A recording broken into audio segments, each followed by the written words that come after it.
The sister posed the question that I mentioned in my talk, the scientific facts which science has already established. It's mentioned in the Holy Qur'an. Can I mention some few points in the Qur'an which science has not established? For example, the Qur'an says in Surah Shura, chapter 42, verse number 29, it says, "It is Allah who has created the heaven and the earth and put creatures, living creatures throughout them." Quran says there is life besides this earth. Allah has put living creatures throughout the heaven and the earth. There is no scientific evidence, established scientific evidence, that there is life besides this earth. Recently, they have been sending rockets and spaceships to different planets, different satellites, etc. And now just a couple of months earlier, we read in the newspapers that they got certain material from Mars, which gives proof that life can be there in Mars. And in, I think day before yesterday's paper, I read in Times of India, that they have found water in the moon. Maybe a comet crashed, and there's a big crater, and the water has been frozen to ice. So in future, it will be easier to do investigations. We do not have to take waters from planet Earth to moon.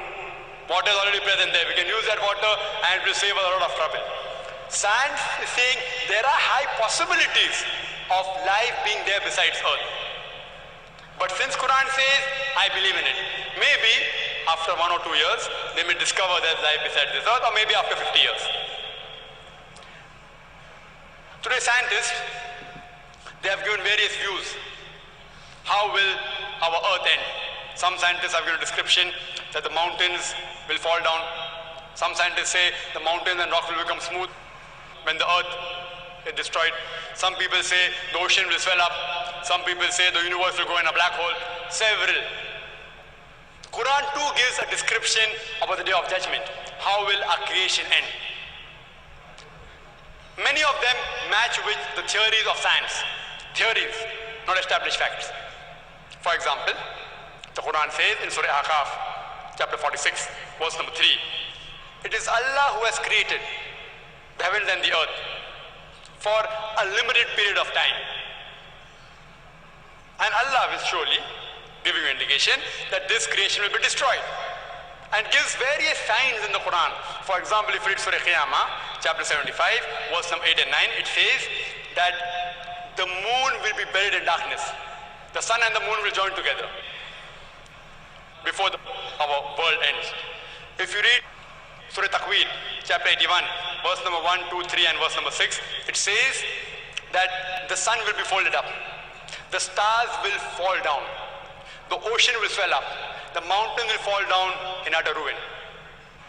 Quran says in Surah Infitar, chapter 82, verse number 1, 2, and 3, it says the sky will be cleft asunder. The star will be scattered. The mountain will fall down. Various signs how will the earth end is given. These are scientific points mentioned in the Quran which science hasn't established yet. For example, the Holy Quran also says in Surah Anbiya, chapter 21, verse number 104, that as we created this creation, we will roll up the heavens like a scroll is rolled up. And as we created the early creation, we shall create a new creation. So Quran says there is one more new creation that's going to be created after the world is destroyed. Science doesn't know about that. Quran says the first man on the earth was Adam alayhi salam. Science hasn't discovered that yet. Quran speaks about soul. Science hasn't established that human beings have got soul. The Holy Quran also speaks about jinns, about spirits, about angels. Science hasn't been able to discover that. Quran speaks about life after death. Science hasn't discovered that. Quran speaks about heaven and hell. Science hasn't discovered about that.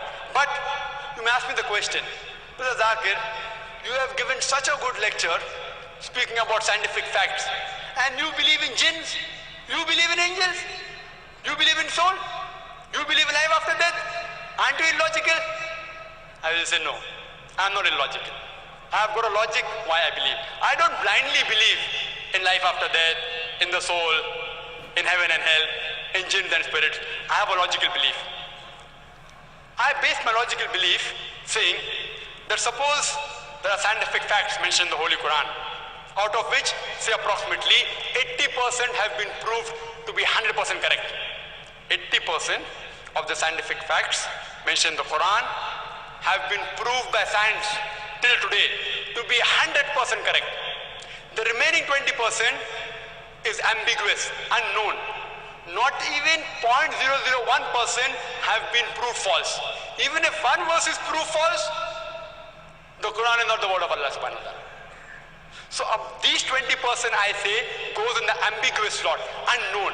So my logic says when 80% is 100% correct, the remaining 20% is ambiguous, out of which not even 0.001% has been proved wrong. All are unknown. My logic says when 80% is correct, even those 20% will be inshallah correct. It's not a blind belief, it's a logical belief. I would like to just make an observation. We have had throughout most of the questioners who have been our Muslim brothers and sisters. What I would suggest is one questioner, the one who's at the mic here, the one at the mic here, and the next one who's at the mic there, after giving them an opportunity, we would rather give an opportunity to non-Muslims to ask questions, and it would be a more interesting session. What I would like to assure the non-Muslims that though you see a huge crowd of thousands of people here, many of them Muslims, I would assure you we have a very sensible crowd and our volunteers are very trained to be on your side, to protect you, to defend you. There is no, you can rest assured there is no such thing as someone will come up and say, how do you talk like this? I assure you on behalf of the organizers here, you are totally safe to ask any question, even if you consider it very ridiculous. What I've noticed is Muslim brothers and sisters have come up and asked questions who some other non-Muslim or someone might have put them, or they may have read in some scientific book somewhere and they have put it forward. I hope this observation is appreciated and taken in the right vein. So we'll allow the person who's already on the mics, I'll give them opportunities. Those who are behind them, I would request them, can you kindly appreciate our point of view as organizers and cooperate, though you all have been standing in the queue. If you can cooperate, allow the next question on those mics to any brother or sister who's a non-Muslim, give them a preference after that. It would be very kind of you. Thank you. The next question, please. My name is Mohammed Sadat. I am a chemical engineer in Hindustan Petroleum. In Qur'an it is mentioned that it is Allah who decides the characteristics and the personality of a person inside his or her mother's womb. In the field of genetics, this field has advanced so much that nowadays parents can tailor-make their children. If they want to have a very bright student, they can have it by just having that genetic code changed. Now, isn't this contradictory with Qur'an?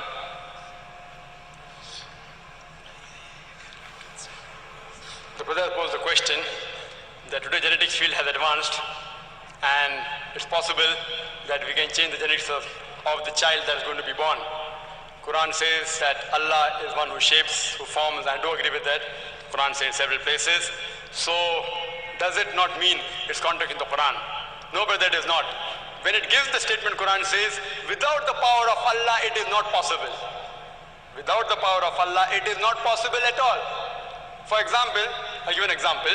Quran says in Surah Rahman, chapter 55, verse number 33, that with power and skill, you will be able to penetrate the heavens and the earth.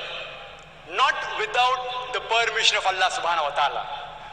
You will penetrate the heavens and the earth, but only with permission of Allah subhanahu wa ta'ala. So today, because people are going in the heaven, that does not mean the Quran is wrong. Quran says you can do, but with the permission of Allah subhanahu wa ta'ala. Without permission of Allah subhanahu wa ta'ala, it's predicting that people will go in outer space, in moon, etc. But if Allah doesn't want, it cannot happen. And you know the incident of Challenger. The Challenger tried to take off, what happened? He tried to challenge Allah subhanahu wa ta'ala, what happened? Nothing. Even today, we say family planning. Do you know, there's no family planning which is perfect.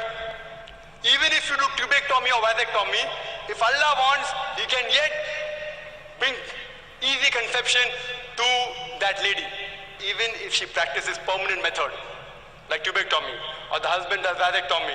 Still there are chances, but negligible chances, that the baby can be born. If Allah wishes, no one